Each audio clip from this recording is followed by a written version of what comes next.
What's going on, everybody? Welcome to another episode of the Young Musician's Guide podcast. I am your host, Aaron Campbell, and today I got to have a conversation with the very awesome freelance percussionist, Kevin Von Kampen. Kevin and I have an interesting kind of how we met. I was working for a marching band for a school that he was percussion slash guitar slash key. He was like the auxiliary music teacher at this high school. And of course he taught the drum line at this high school. And we were working together on that project, and we became fast friends. And eventually Kevin kind of started doing what I was doing and freelancing. And that's what I really like about this particular interview is we get to kind of go, it's more of a back and forth as opposed to an interview, and we get to hear a lot of his insight, but it's also just like a conversation between two guys kind of in the same industry, and it was one of the more fun conversations I got to have just because of that side of things. So I really enjoyed having this conversation, and I hope you do too. Warning, we had to have this conversation in a coffee shop. And first off, I want to thank said coffee shop. Thank you so much to the Vine Baking Co. on Dale Mabry here in Tampa, Florida. They were wonderful. They were very hospitable, and I couldn't be more appreciative of them just kind of letting us hang out in the back and have this conversation. But just so you know, there's going to be, general coffee shop noise behind us. I don't think it's too much, but, it's there. But it was a lot of fun to have that conversation there. And also, if you are in the Tampa area, I cannot suggest the Vine more, especially their Nutella croissants. Those things are thebomb.com. But anyway, other than that, some things going on with the YMG podcast. So in a chance or in an opportunity to kind of rebrand, I know I've told you guys all about my things, and if you want to connect with me, checking out anything with the, at AKCEuph, please, you're more than welcome to connect with me that way. However, the podcast now has its own Twitter account, and it is at YMG_podcast. There, I'm going to post some of my favorite quotes from people, updates with the podcast, maybe some daily motivational things, reblogging some of things from other podcasts that are musical incentive that I think you guys will like or that will help the audience in this podcast. So watch out for that. So yeah, if you're interested at all in any of that, please feel free to go over and check that out. Again, that is YMG podcast at YMG_podcast. That's our Twitter account. We're going to have a Facebook page probably by the next episode. That thing's just still kind of in the works. And I meant to mention this earlier. I meant to mention this with the first podcast episode for this season. But I want to give a shout out to Cupcake Lover 107 on iTunes, leaving an awesome review saying, I missed this podcast. I thought it was very beneficial learning guide, especially as an aspiring music ed major. Bring it back. Well, we did. And I hope you caught on that we brought it back. And I hope you're listening now. And I just want to give a shout out. Thank you so much for leaving a review. And I really appreciate it. On top of leaving reviews, of course, you can go and follow all. And of course, on top of leaving reviews, checking this out, liking, subscribing, all of those things are really, really important. But the most important thing you can do is share this with somebody who you think would get some benefit out of these episodes. And lastly, if you are getting a lot of value out of this and you want to help us monetarily, please check out the Patreon. The link is in wherever you find this. I really, really appreciate everybody who gives a little bit of this, not only just because it does help financially and monetarily, but it also just really boosts my morale that, people are getting so much value out of this that they're willing to give back. So feel free to check that out. I really appreciate it. And again, the best thing you can do is share this and give it and push it on to people who would find this very helpful. But anyway, I'm really excited for this conversation. Here's my conversation with freelance percussionist Kevin Von Kampen.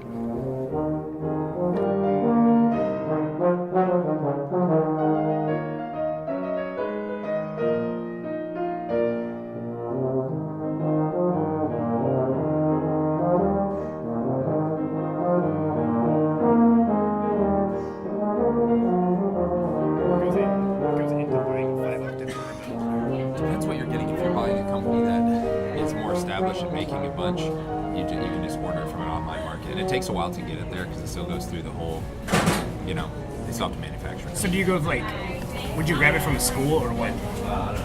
No, I'd buy new. You just buy new? Yeah, they go so fast. If you're, like the ones that come up on Facebook, and they're like barely, the price is really close to what they bought it for. So you're not saving that much money, and you have to ship it, and or you have to go get it from someplace, and they just go so fast. So one will be for sale in Pennsylvania, and then some person in Pennsylvania will be like, oh yeah, I'll get that message sent, and then, but you buy it new, and then you have to wait. So there's a company called Demaro that does a bunch of marimbas. They do high quality, they do practice marimbas and all that, and you have like a 3-month waiting period or something like that. So you put and then you'll put in like a down payment and everything on what you need, but there's a wait list for the marimba, so it takes a while. I feel like with us, it's like nothing moves quickly. Mm-hmm. With tuba, it's tubas are, it's a slow thing. I don't know what it is, because even if it's a great price, people won't jump on it. Mm-hmm. I don't know. So do you find that your students buy marimbas often, or? I don't think I have. Is there any need to buy one before college? I would think so. The serious students, if they're trying to get down some repertoire, and if they're going to be a music major, or if they're really serious about being a full-rounded percussionist, you can only do so much at school. You can only get so much done at school. You can only have so much of a focused practice session at school. So I think my students who do have marimbas that they rent, Bob McCormick's such a good resource for that in town, because he has a lot of personal instruments that he rents out to students, and those students have quite the advantage because they can go home and they can just play when they need to, and they can spend 5 minutes on an instrument and take a break, and 10 minutes on an instrument and take a break, and they don't have to block out this time in a noisy band room. So I think there's a definite advantage, but not enough. I mean, not a whole ton of students have marimbas. I have a few that rent. So, all right. So let's unpack, because you have a lot of irons and a lot of fires. Yes. So what are all the various things that you do right now? My main position that is during the fall, and most of the summer and during the fall, is I teach the drum line at USF, and that includes writing all the parts for the drum line that they'll play. So that could be 15 charts a year, and then organizing all the handbooks. And then I also do a bit of work with their camps and festivals. For instance, the Drumline Summer Camp, I write a handbook for them, and then I write all the performance charts that they use. And then, but you work with high schools as well at the same time. And then everything that's the rest of my day is at high schools and middle schools, and sometimes I go in and just teach a percussion class. Sometimes I do pull-out lessons. Sometimes I am working with the drum line after school. So every school has a little bit different situation.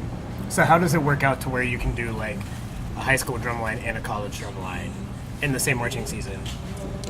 It's so for instance, there was 2 high school drum lines and 1 college drum line that I was working with a lot after school, and I would have a Monday at 2:00, and then I'd go until about 5:00, and I'd drive up to the college drum line, and then Tuesdays I had a different high school, and I would stay at that school all evening.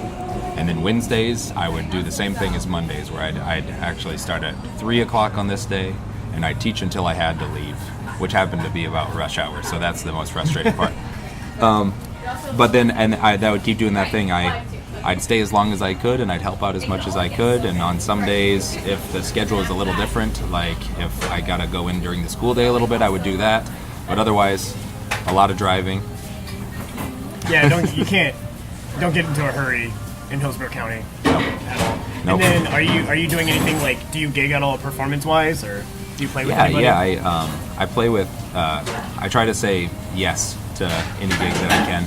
So if I get a call from a little community orchestra or something like that, I'll say yes to it, because I want to meet people, I want to play music. That's the reason I am doing this, is so not only because I like teaching, but I want to play as much as I can. I love my instrument. So no gig really too small. So I play with, like, for instance, I'm playing with the Anna Maria Island Concert Chorus and Orchestra. I'm playing with them in March. And then I'm playing a Marimba concerto with the Tampa Bay Symphonic Winds. And then I'm playing, there's a Florida Wind Band concert coming up. So just a little bit of anything that I can play. Just pick up. Yep. From time to time. And then, so all right, so let's talk about the path you took to get here. So you have a bachelor's degree in ed. Correct. And a master's degree in performance. Yes. And so what was the path to get you to doing what you're doing now? What was the thought process in getting here?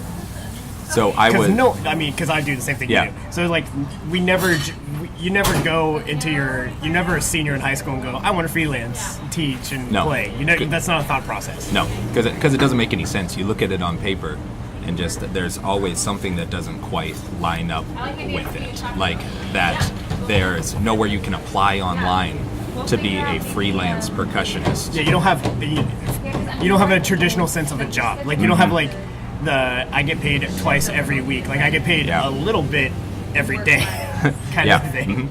So when I was a 7th grader, I got my letter back from myself that I wrote when I was in middle school. We had that whole, where do you see yourself? And then your teacher would send it back to you when you were a senior, and I got it in the mail.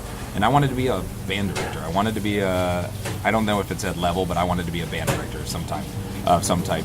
And that went with me the whole way. Then it made sense that I'd be an ed major. I went to University of Nebraska, and that was my goal the whole time. And when I got to the end of the degree, about the time that I had to do my senior recital, I started to have the thirst for performing. I didn't think I was getting enough out of my education degree on the playing. So it's like, okay, I need a little bit more. I need to scratch this itch a little bit. So I started looking for schools where I could get a TA, and I really wanted a TA in marching band. And my parents had just moved down to Florida, so I started to look in schools in Florida. And University of South Florida ended up as the option where I could learn a lot in areas that I didn't learn about at University of Nebraska. Like, for instance, avant-garde music.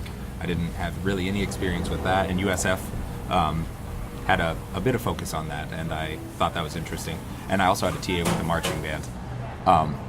So it was still my goal when I got done with that degree that I was going to find a teaching job.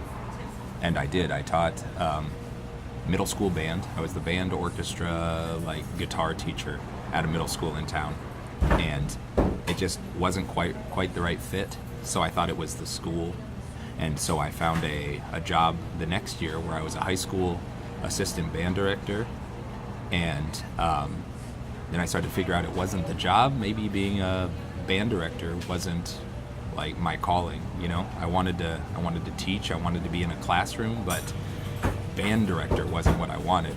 So I started to see that there was maybe a bit of a need for people who could focus on just percussion, for instance, in our area. And I was putting out feelers all over the place to see, would you have me in once, twice a week to do this? And then I called you, and we had a bunch of long conversations about, like, does this life work? Like, can I make this happen?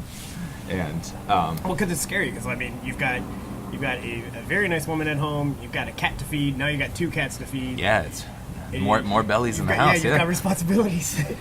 And so, but it's really nerve-wracking, especially because you're going to start at nothing, essentially. I mean, you were lucky. I mean, and I think having the footing probably was kind of helped the courage build up. But having the footing of USF still, and being able, which is just complete. It was right time, right place, because I mean, you had the graduate assistantship.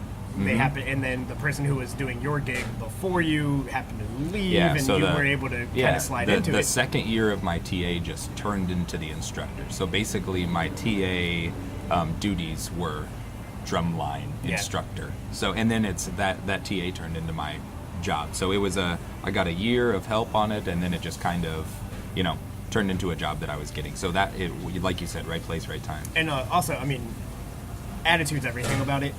Too. I mean, I'm sure if you went in there and your parts weren't great and you weren't good with the students and you weren't doing your job, that would not have happened, right? It was there was an opportunity placed in front of you and you seized it. You did a good job with it. Yeah, and I getting back to what you said about like the footing that was already there with me already having the job at USF. I think I got to know some band directors in the area because of that, and that helped me. It made it easier to reach out, and also being a band director in the county, I knew the names, I knew the contacts. You went to the county meetings, and you have something that I don't have, where I did my music ed degree in this area, and I interned here, but I haven't had to do the job here, so a lot of what they're going through on just the semantic side of things. Yeah, and I know that band directors are and I was an assistant band director at the high school, but for instance, a high school band director is their life is band director. If they are married and band director, and I know this isn't everything, it's kind of like band director first, husband next. Yeah. And that's not for everybody, of course. But it's a busy job. People will, they'll have a lot of success at really great schools and then realize that there's not a lot of work-life balance in either, and completely move what type of music ed they're doing. Yeah. So was that, and I remember that struggle with you because you had all the irons in the fire plus teaching full time, and you weren't getting home until 9-10 o'clock because you were at a competitive school marching wise, and so I knew because I was working with you at the school that you weren't getting home until 9 or 10 sometimes at night, 11 sometimes at night, not getting to sleep until midnight, probably waking up at 5:30 to do it all over again. Yep. And it was 7 o'clock until 9 or 10 o'clock every day, and it really wasn't any breaks between it. So I was during the fall when I was teaching marching band, and I was also teaching at USF, and also trying to sprinkle in lessons in between. I was teaching about 80 hours a week, every week, the same thing, and it wears on you. It's the band director life is a hard one. It's a difficult one, and it's really great if you love it, and some people do, and they wouldn't trade it for the world. But it wasn't quite what I wanted. So what was the thing that kept you? What was the thing that what made you apprehensive about moving to a more freelance styled career? I think what we said earlier is that there's no one track for it. There's no one easy path for it. It's different for everybody, and it's scary. For instance, the adult type things, like how am I going to contribute to my retirement and things like that, which I didn't even think about beforehand, but luckily my wife's really conscious about those type of things. And I think there was also something that helped make me less apprehensive about it, was that my wife does have a 8 to 5 job that is really stable. She works for the state, and she has great health insurance, for instance, and things like that. So I didn't have to worry as much about that. So that was something that was a check on the freelance side of things. Like, okay, I don't have to worry about that. But just the paycheck not coming in every 2 weeks is a little scary, or it was a little more scary when I was thinking about it than it is now. Because you're gonna go from having a steady salary, and then when you are starting, it's nothing. But now, and you've been at it. Officially, you've been out of teaching for a school for this academic year. So we'll say since May. Yeah. Right.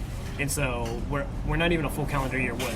8 months really since you've started doing this. And I don't know about you, but about that time was when I started having to say no. The studios just fill, and especially if you're good at your gig and you're a good teacher, and if you're in a good area where you can do it, which I think here in Tampa, we're in a metropolitan area, and there's no reason why not. And when we were first having our conversation, when I was calling you on those days and just picking your brain about everything, you said it in a way that that I say to people now all the time is, you said we work when other people don't work. The only time that we can be teaching lessons, for instance, is when kids aren't in school, basically, except for a few schools where we might be able to go in during the day, but that's not the norm. And they also need their rides to the lessons. So if their parents are working, they're not getting, you're not going to be doing any lessons and things like that during, like, between 7 and 5 or whatever, unless it's a weekend. But that's another thing. You don't have your weekends free, and so the time, but there's only so many hours between like 4 and 9. And those spots fill up real quick, and then you work for a marching band or something like that, and then that's at least 2 nights a week, Thursday, where that's a chunk out of there. So you start to or if you play in a group regularly, like if I played with a brass band, that took my Tuesday nights and my Sunday nights. I was like, that's gone now. That was a decision I had to make. Yeah, and you start to think really geographically too. Like, I'm in this part of town at this time. What else can I do in this part of town at this time? And like, for instance, there was one kid that it's like, okay, you can get a lesson on this day, and it has to be here because I am down the road at this time, and that's how it has to work. So it's. But did you find? Because I did it, and I'm curious if you did. Did you start that way? No, I took everything, and then I kind of arranged it eventually. Because the cool thing I think about working we still are on an academic schedule. Yeah. So we still, but I think the interesting thing is, it's like every single semester, like when summer starts, everybody's on a new schedule. When fall starts, everybody's on a new schedule. When spring, so you can always kind of use those opportunities to rearrange. Like when marching band stops, you can rearrange everyone around, or at least that's how I've been strategic about it. Yeah, I feel the same way. Like I have some kids that I was at this one school teaching drumline, and then I had extra time on that day where I could teach a few lessons after school. And now I have another drumline that I teach after that indoor drumline, and now it's indoor season, so I had to switch them to another day. But it was strategic in the way that it has to be a day that I'm in South Tampa, for instance. Yeah, I have Wednesdays are my Riverview day. Like that, if you go to that school out there, and you want a lesson, it has to be that day. Yeah, and I have it worked out with a majority of my lessons are on Sundays from like a certain time in the morning. I try to give myself a time that I don't want to wake up before and give lessons, so I try to at least like be strict with the time that I want to start working on a weekend. And it gets earlier and earlier the more you know, and then I try to make it so I'm not working too late either, because my wife can only handle so much like rat tat tat in the other room. Oh yeah, so because you do it at your home as well. Yep. So that's another thing that was the check mark for the freelance career was that we bought a house. So that the house had enough rooms that I could have a studio. And then another question mark on the other side is, oh no, we have a house. How am I going to pay for my house? How am I going to prove my income? Things like that. And the more you research, the more you realize that all that income can be proved. It's just harder to do so because it's from so many different sources. Well, you also have to be. You can't be sketchy about it. No. And a lot of people try that. Like, it's funny too. Like, a lot of parents will pay me, and they'll be like, oh, I'll pay you in cash, so you don't have to write that off. I'm like, no, I show everything. Yep. Because it's because I don't know if you do it this way, but my bank statement is my proof of income right now because I input everything, and so that's what I show. And you also turned me on to Mile IQ for tracking all of my mileage. And thank you, Mile IQ, for sponsoring Mile IQ, yeah. And it's been really handy because I love doing the work and I hate doing the paperwork side of it, So an app that would just kind of do it for me, and then if I swipe it to the business side enough times, it will do it automatically, has been perfect. Taking that out of... Yes, I'm not bad at it. I do it like once every 3 months. I'll go through it, but I always forget to actually... But doesn't that feel good when you have a big drive, and then you see that like going into the like bank side for... Yeah. Well, and it works really well too, because and things like that, like that goes straight, because I use TurboTax to do my taxes, and that app imports directly into that other apps. So it works out. And that's going to lead me to what I wanted to ask you is, what are some things that, in your music ed degree or in your music performance degree, we learn a lot of stuff that's very helpful in our gig. What are the things that you didn't learn in that you've been picking up on since you've been freelancing? Well, I think that none of the degree tracks, performance is closer, but none of the degree tracks really prepare you for how to do the freelance lifestyle. Because especially depending on your teacher. Yeah. Like if you have I've noticed that and this is not everyone, but I've noticed guys who have orchestra jobs. Yeah. Know how to get orchestra jobs, and then that's what they teach you how to get. And they don't teach you the more business or entrepreneurial side of things. Yeah. Now, where your guy, Bob McCormick is involved. He's done everything. Yes. So I feel like he would prepare you to do everything. And luckily, having a resource like Bob is like nothing else, because he has been in the area for so long that he's the guy to call, or one of the guys to call. So if you tell him you're freelancing, he wants to help out his students, and he will, he'll do anything for any of his students. So he has a gig and he looks at his students who can take it. He won't, if he can't take it, or if he doesn't want to take it, he passes it on to someone who can. So I feel like he's one of those guys who just loves the art, loves the instrument. Yep. And anything you can do to make that better is going to happen. Mm-hmm. And but the business side of being a freelancer was something that I maybe if I had planned on it, I could have asked more about it, or I could have taken maybe some classes to think about it. I don't know what I would have taken, but you can kind of mold your degree or for whatever you're searching towards in a way that will help out your career. But it's, again, not something I was planning on doing. So my resources were not classes. My resources were my friends and other people, professionals in the area and things like that. And, people like you who are doing it, and, just I could ask any questions that I needed to. That was my resource, since I hadn't done anything to prepare myself before it in college. Well, it's, and I think for some people, an education of some sorts, be it, if they took just a course on it, or if they, found the right books to read or whatever. But I feel like with me, the whole baptism by fire of just throwing me into the pool and learning how to swim that way was the best thing I could have done. But that's not for everyone. Yeah. And now that I'm here and I've done it, I know the things that are helpful. So I'm more than happy to share them with people like you who are, but also there are probably things that now that I wish I knew, and we see each other every Monday morning and ask silly questions, and it could be for anything. You bought a home already. I'm going to be purchasing a home soon. I'm coming, I'm going to, talking about that proof of income and all that kind of stuff. But I do feel like in the past I've been at this almost 2 years now. And I feel like I've essentially earned a master's in business administration in terms of just the things that you have to learn to function. Yeah. And most of it's financial, but a lot of it is also just the marketing side of yourself and creating a brand. A funny little one about things that I didn't learn is, did you ever have any classes where you had to make an invoice? No.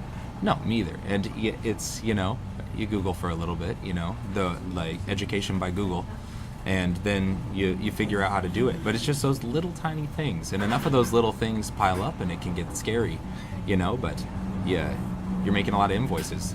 These schools that you're working for aren't just saying, okay, here's a no, they need a bill. Check. Yeah, they need it. So you have to do that for yourself. You don't get your check every 2 weeks with your salary out, And so with your lessons, do you have them pay you weekly? Do you have them pay you, once a month? How do you work that out? Most of my lessons are weekly, which works out because I think weekly lessons work really well with a consistent, responsible student and parent, because lessons are, if the parent's not involved in the lesson, sometimes, it's, you just need that person for those rides. You need the person for keeping everything on track. So, but if you have responsible enough students and everything and parents, then the weekly payment works out pretty well.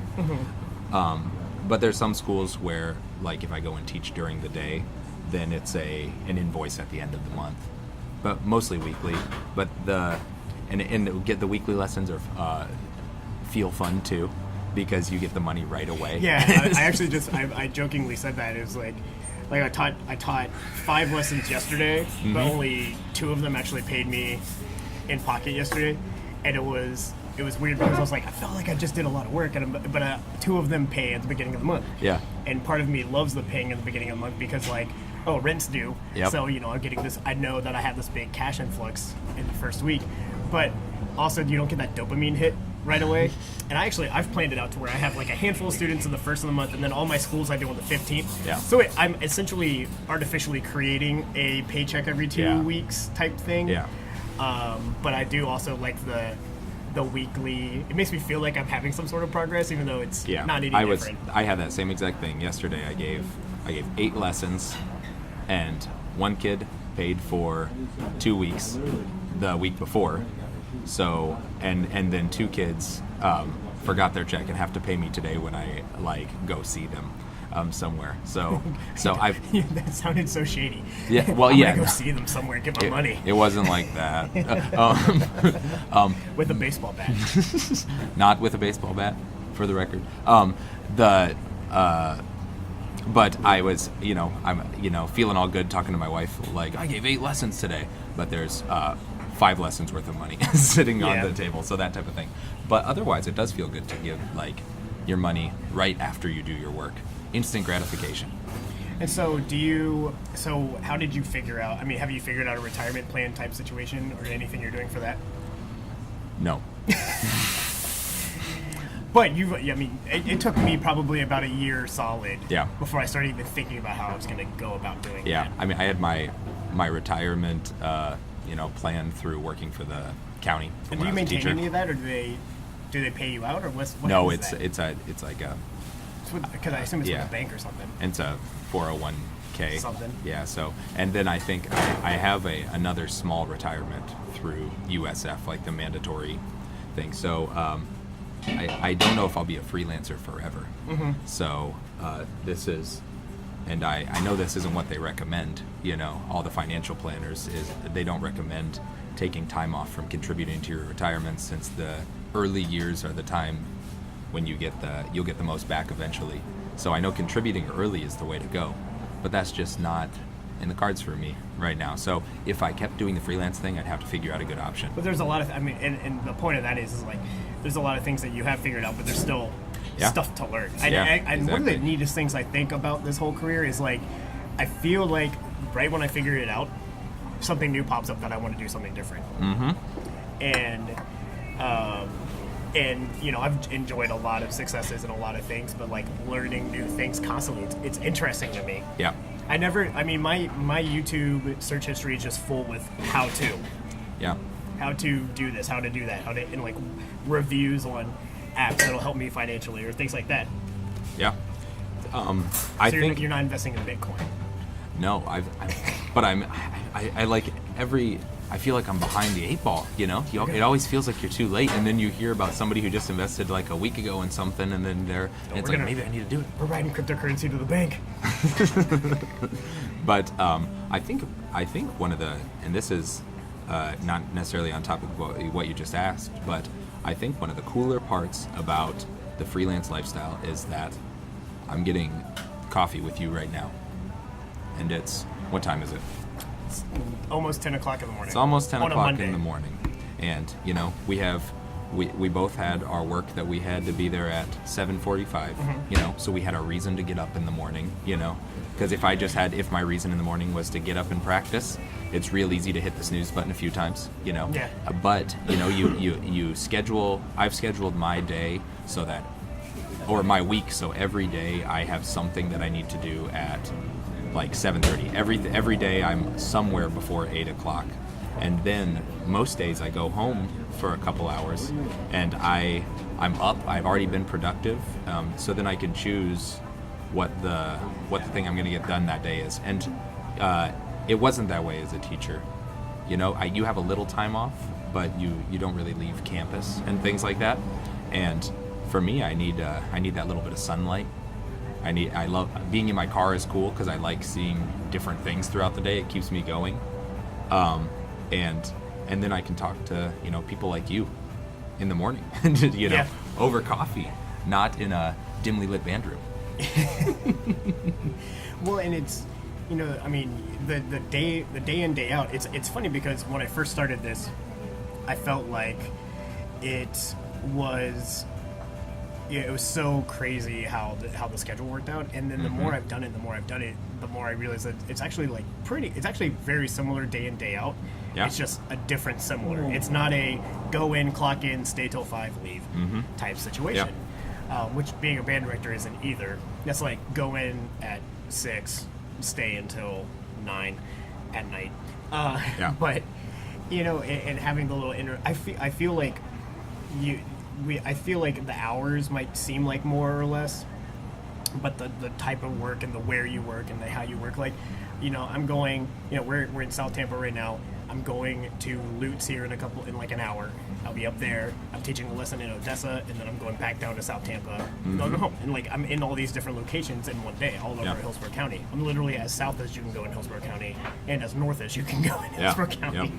And I'm sure you feel that way too. And also, the cool thing is work. How fun is it to work with?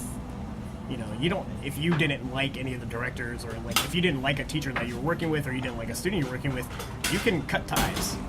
You get to choose who your clients are. Yeah. And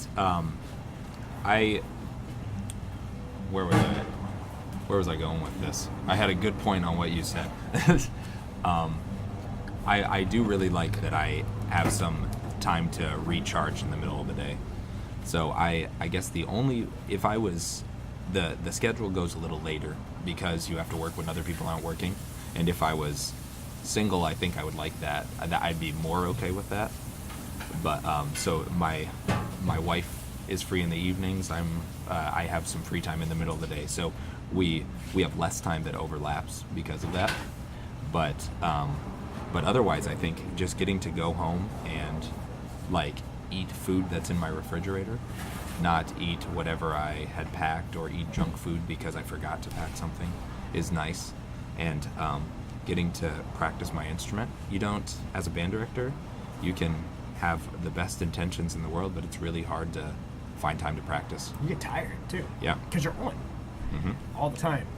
Because class after class after class, you have to be super enthusiastic and all that kind of stuff. And we kind of turn on and off as our day goes on progressively. And it is hard balancing, like you were saying, it is balancing the life and work perspective of it. But I made the decision, I think, going into the school year that I just was not going to teach on Saturday. Yeah. I just decided. And part of that was USF football schedule, and I wanted to go to games. But a lot of it was I wanted to make sure I had, just for me, just a day where I just didn't do anything. And some people, that's not what they want to do. Yeah. And I also, I've turned down work on Thursday mornings. And you got to find, and you've also got to find somebody, like your wife, you've got to find somebody who is understanding to what you're doing. Yeah. And after speaking to her too, because I knew her when you were, in the public school, and I knew her after, and, also knowing that I had a good bit of influence in what you were doing, I was a little nervous as to what her reaction was going to be. But she seems like she's happy because you're happy here. And you seem to be happier in this situation. And it's not because this situation's better, it was just better for you. Would you agree? Yeah, I agree a ton. And I've tried to, I'm trying more and more, the more I talk about my experience as a band director and my experience doing this, I put in all these extra disclaimers about being a band director was not for me, but you see a lot of happy band directors, and I think the biggest thing you can take out of that is you have to be aware of your, how happy you are, and if you're loving what you do, and if you're not, you don't have to do it for 40 years. If you went to school, if you went to college to be a band director and you started and you don't love it, you don't have to do it for the rest of forever. There's other options. And vice versa. If you took the performance route and you're not getting the opportunities that you wanted, and then you want to be a band director. There's options for that. Some of the best band directors in the county or in Florida or all around didn't have their a degree in education, so they took their alternate certification classes and they got into it. So I get the point that you don't have to do a job that you're not happy with. Yeah, I feel like with what major you pick, we get pressured into certain majors. Depending on who your private lesson teacher is, or who your band director was, or music people, we get pressured into like, oh well, a performance degree is useless, or no, you're too good to be an ed major. Like you hear those things. Do what you want to do. It's your education. It's your life. And then even if you think like, I think I've tried like 4 careers before I got here. We tried other things, and I'm here, I'm happy. Yeah. And that's the number one thing. Do what makes you happy, and everything else will follow suit. And I think when I was still in the teaching at the high school, I heard somebody asking you something about not having, like, you having a degree, and then they said, but you're not teaching, or when are you going to start teaching? And you told them, I'm teaching every day. I'm in a classroom every day. I'm just in many classrooms, and that rings so true. I am actually probably doing more teaching now and less. It's not the administrative side of it. It's not the discipline side of it. I go in and I teach, and it's nice because it's really focused teaching too. It's exactly the type of teaching I want to do, not the teaching that the counselor decided that we need to offer at the school. I was teaching piano classes, and that's great for students who want to take piano, but I don't enjoy teaching piano classes. So I'm teaching things that I enjoy all throughout the day. I don't have to follow a curriculum, so I go in and I teach the areas that I think the students need, and I love it. I think I was born to be a teacher, and I just found my own unique way to do it. Yeah, public school teachers, God bless them, but they, the title is teacher, or director, and you think it's going to be a lot of time on a podium, waving your arms and just working, and that's the facade. That's what you see a lot of, and that's like 40% of the actual job. Yeah. And I call it being the uncle. We like, when are buses going to come? I don't know. I didn't order them. I didn't have to. Do you know when we're going to be getting our T-shirts? Nope. Have nothing to do with T-shirts. No, but I want a T-shirt. Yes. Please order me a T-shirt. I'll let you know the size. Yeah. And like you were saying, I feel the same way. I feel like I'm doing more pure teaching and less program directing, and because there's a director. You think about all the. If you're curious what it's like to be a band director, it's like look at everything that goes on in a school of music. At a university, you have a director, you have a conducting person, then you also have like your general music people, and then you also have like a guidance counselor, and then you also have like an administrative person. That's all one person in high school. Yeah. And so here, I go in and I teach brass. That's all I work on. You teach percussion, and like that's what we get to do. Yeah. And the middle school that I was teaching at, I was the music teacher. I taught all of the things. So I would be, handling all of the needs of a band program and all the needs of an orchestra program, and I learned so much from that. There is things that I couldn't replace from that 1 year of teaching that I wouldn't say I necessarily I didn't enjoy that year in a traditional sense, but I learned probably more than I ever have in my life, but there's a lot in it. Like you said, you're every part of that program in one person. Yes. Yeah. And for some people, that's exactly where they need to be and want to be. Yeah. And I find more success. I find more happiness coming from the certain successes that I'm having in this career, not only just my own personal, but seeing how my students react in a different way. Well, hey, thank you. We're running out of time. Thank you so much for coming on and hanging out with me at a coffee shop.